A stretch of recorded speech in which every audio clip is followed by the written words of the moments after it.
Hello बच्चों, कैसे हैं आप सभी लोग। एक बार फिर से आप सभी लोगों का जोरदार तरीके से हमारे चैनल एज पाठशाला पे स्वागत है।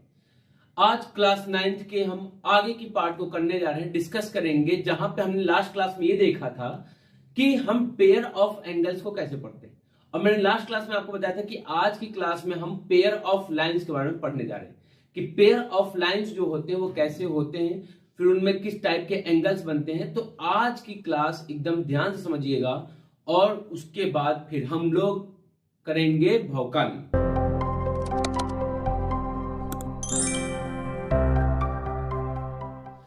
तो आज की क्लास में जो हमको पढ़ना है वो पढ़ना है पेयर ऑफ लाइंस के बारे में। जो सबसे पहला चीज पढ़ना है वो पढ़ना है पेयर ऑफ लाइंस के बारे में। अगर पेयर ऑफ लाइंस की बात करें तो पेयर का मतलब क्या होता है? दो। मतलब आपके पास दो लाइंस है। कितनी लाइंस है? दो लाइन। अब जब भी आपके पास दो लाइन होंगी तो ये दो लाइन दो तरीके से बिहेव करेगी, या तो लाइन इंटरसेक्टिंग होगी, या तो लाइन इंटरसेक्टिंग होगी, या तो लाइन पैरेलल होगी। और याद रखिएगा जो दोनों लाइन है वो किस पे है? इन अ प्लेन। इन अ प्लेन मतलब एक ही प्लेन में है, एक ही प्लेन में है, दो डिफरेंट प्लेन में नहीं बात की जाएगी। एक ही प्लेन में अगर हमारे पास पेयर ऑफ लाइंस है तो आइदर दे आर इंटरसेक्टिंग और पैरेलल। इंटरसेक्टिंग का मतलब वो कहीं ना कहीं एक पॉइंट पे एक दूसरे को कट करेगी, और पैरेलल का मतलब कि वो जीवन भर साथ चलते रहेगी लेकिन कभी भी कट नहीं करेगी। जैसे नदी के दो किनारे हमेशा साथ चलते लेकिन कभी मिलते नहीं है, जैसे रेलवे ट्रैक हमेशा साथ चलते लेकिन कभी मिलते नहीं। तो बात को सुनिए, इंटरसेक्टिंग लाइंस क्या होती है? तो pair of lines, pair of lines which cut each other at one point। क्या करेगी? जो कि एक पॉइंट पे क्या करेगी? कट करेगी। जैसे लाइन क्या होगा? कुछ ऐसा। ठीक है। अच्छा, ये जो पॉइंट हो सकता है मिड पॉइंट, जरूरी नहीं है कि मिड पॉइंट है, कहीं पे भी कट कर सकती है, किसी भी पॉइंट पे क्या कर सकती है? कट कर सकती है। तो जो ये कॉमन पॉइंट होता है इसको हम कहते हैं कॉमन पॉइंट। क्या होता है? Common point. कॉमन पॉइंट का मतलब a point which satisfy both the equation of a line, जो कि दोनों इक्वेशन ऑफ लाइन को क्या करेगी? सेटिस्फाई करेगी। अब इसी कॉमन पॉइंट को ही हम कहते हैं इंटरसेक्टिंग पॉइंट। क्या कहते हैं? इंटरसेक्टिंग पॉइंट, या फिर सिंपली कह सकते हैं point of intersection. Point of intersection. तो पॉइंट ऑफ इंटरसेक्शन क्या होता है? जहां पे दोनों लाइन जो है एक दूसरे को कट करती है। जैसे मान लीजिए ये हमारे पास दो लाइन है और दोनों लाइन क्या की? एक दूसरे को कट की, तो जिस पॉइंट पर कट करिए that point is known as point of intersection. और क्या होता है? इसी को हम क्या कहते हैं? कॉमन पॉइंट कहते हैं। अब अगर हम बात करें पैरेलल लाइंस की, तो पैरेलल लाइंस कैसी होती है? A lines which never intersect each other. एक दो ऐसी लाइन जो कि कभी भी एक दूसरे को इंटरसेक्ट ना करे। Two lines which never intersect each other। कभी भी एक दूसरे को क्या करें? इंटरसेक्ट नहीं करेंगे, हमेशा साथ चलेंगे लेकिन कभी भी जुड़ेंगे नहीं। जैसे आप कॉपी देखिए, कॉपी में जो दो लाइंस होती हैं, ठीक है, जो दो लाइंस होती है वो हमेशा साथ में एक्सटेंड होती है लेकिन कभी भी जुड़ती नहीं है। तो समझिए बात को, कैसी लाइंस होंगी? ये एक लाइन ऐसी होगी और एक लाइन ऐसी होगी। मान लेते हैं इस लाइन का नाम एल है और इस लाइन का नाम कह देते हैं हम एम। तो एल एंड एम क्या होंगे? पैरेलल होंगे। पैरेलल को हम डिनोट करते हैं ऐसे बीच में दो लाइन बना के। This will denotes the parallel condition कि एल जो है वो किसके पैरेलल है? एम के। तो L is parallel to M, that means कि कभी भी एक दूसरे को इंटरसेक्ट नहीं करेंगे। अगर बात करें तो आपने कभी ये लाइन इंटरसेक्ट करी और ये लाइन कभी भी इंटरसेक्ट नहीं करी। तो हमने ये पढ़ा है कि दो लाइन एंगल कब बनता है? When two lines have a common initiation point या एंड पॉइंट। दोनों लाइन का या तो कॉमन इनिशिएशन पॉइंट हो, इनिशिएट जहां से करी हो, या तो दोनों का एंड पॉइंट क्या हो? कॉमन हो। उस केस में जो दोनों लाइनें हो क्या करेंगे? एंगल का फॉर्मेशन करेंगे। तो आपने कभी यहां तो नहीं कॉमन इनिशियल पॉइंट है ना ही एंड पॉइंट है, तो ये तो कभी लाइन एंगल फॉर्मेशन करेगी नहीं। एकदम बिल्कुल सही कि दो पैरेलल लाइन कभी भी एंगल का फॉर्मेशन नहीं करेगी। तो एंगल के फॉर्मेशन के लिए हमको एक तीसरी लाइन को लाना पड़ता है। किसको लाना पड़ता है? एक तीसरी लाइन को लाना पड़ता है। एक ऐसी लाइन जो कि दोनों पैरेलल लाइन को दो डिफरेंट पॉइंट पे, देखिए दो डिफरेंट पॉइंट पे क्या करती है? इंटरसेक्ट करती है। तो a line which cut two parallel lines at two distinct point is known as transversal। इस लाइन को हम क्या कहेंगे? तो आपने कभी इस लाइन को आप कहेंगे ट्रांसवर्सल। तो इसका नाम दे देते हैं हम ए। तो एक लाइन आई ए जो कि पैरेलल लाइन को दो डिफरेंट पॉइंट पे क्या करिए, इंटरसेक्ट करिए। एक पॉइंट ऑफ इंटरसेक्शन ही हुआ, एक पॉइंट ऑफ इंटरसेक्शन ही हुआ। अब हम इसके बारे में एंगल पढ़ सकते हैं, क्योंकि ये क्या कर रहा है, इंटरसेक्ट कर रहा है। That means it has common point. Common point तो एंगल का फॉर्मेशन हो जाएगा। एंगल का फॉर्मेशन को हम बाद में पढ़ेंगे। पहले हम किसकी फॉर्मेशन के बारे में पढ़ते हैं, इंटरसेक्टिंग लाइन के बारे में, कि इंटरसेक्टिंग लाइंस जो होती हैं वो किस टाइप के एंगल्स को बनाती हैं। अब हम देखते हैं इंटरसेक्टिंग लाइंस को। आपने कभी, ये लाइन है और एक ये लाइन है, मान लेते इस लाइन का नाम लेते हैं। अब लाइन नहीं, लाइन सेगमेंट की हम बात करते हैं, तो ये हो गया ए, ये हो गया बी, ये हो गया सी और ये डी। और जो इनका कॉमन इंटरसेक्टिंग पॉइंट है उसको हम लेते हैं ओ।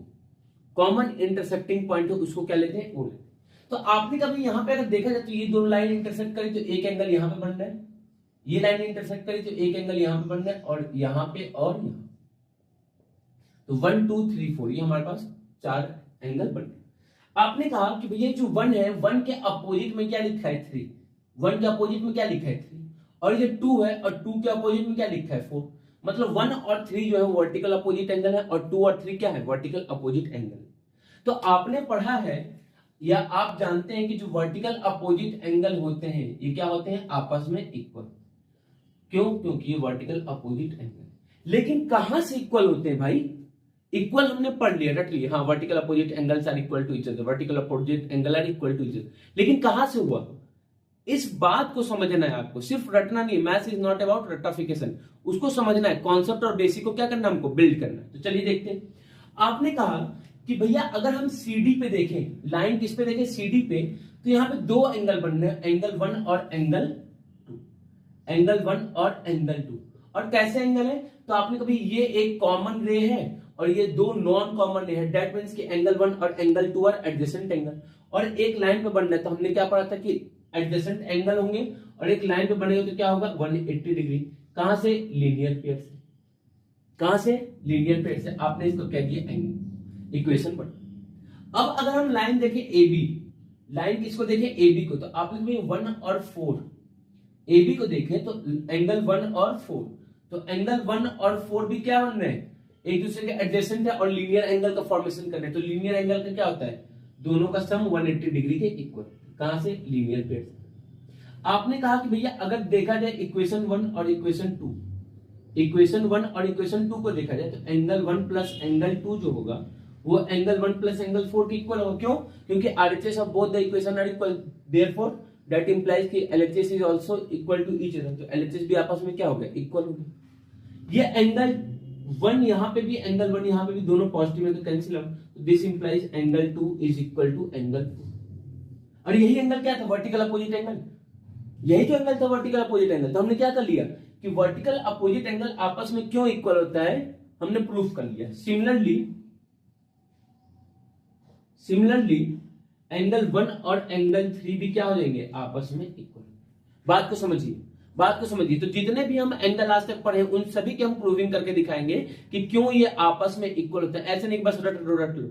रटने वाला कोई भी काम मेरे चैनल पे अभिनव मिश्रा से नहीं होता। क्लियर बात नहीं, कॉन्सेप्ट पढ़ना है, बेसिक बिल्ड करना है और मैथ्स को एकदम फोड़ देना है। तो समझ में आ गया वर्टिकल अपोजिट एंगल आपस में क्यों इक्वल होते हैं। अब देखिए कुछ दो एंगल्स और बचे, इससे रिलेटेड दो एंगल और बचे हैं, उसको भी हम समझते हैं चीजों को। तो अभी हमने पढ़ा वर्टिकल अपोजिट एंगल के बारे में। अब हम जो पढ़ने जा रहे हैं उसको समझिएगा, angles on a straight line. Angles on a straight line, किसी भी एक स्ट्रेट लाइन पे जो एंगल्स होते हैं एट अ पॉइंट मतलब कि एक पर्टिकुलर पॉइंट की बात की जा रही है, अलग अलग पॉइंट पे नहीं। जैसे हमने बना लिया, ये एक हमारे पास क्या हुआ, एक स्ट्रेट लाइन हो गई। ये हमारे पास क्या हुआ, एक स्ट्रेट लाइन। तो हम किसी पर्टिकुलर एक पॉइंट को लेते हैं, इस पॉइंट का नाम ले लेते हैं O। हमने कहा कि एक रे जा रही है OA, एक गई OB और एक गई OC।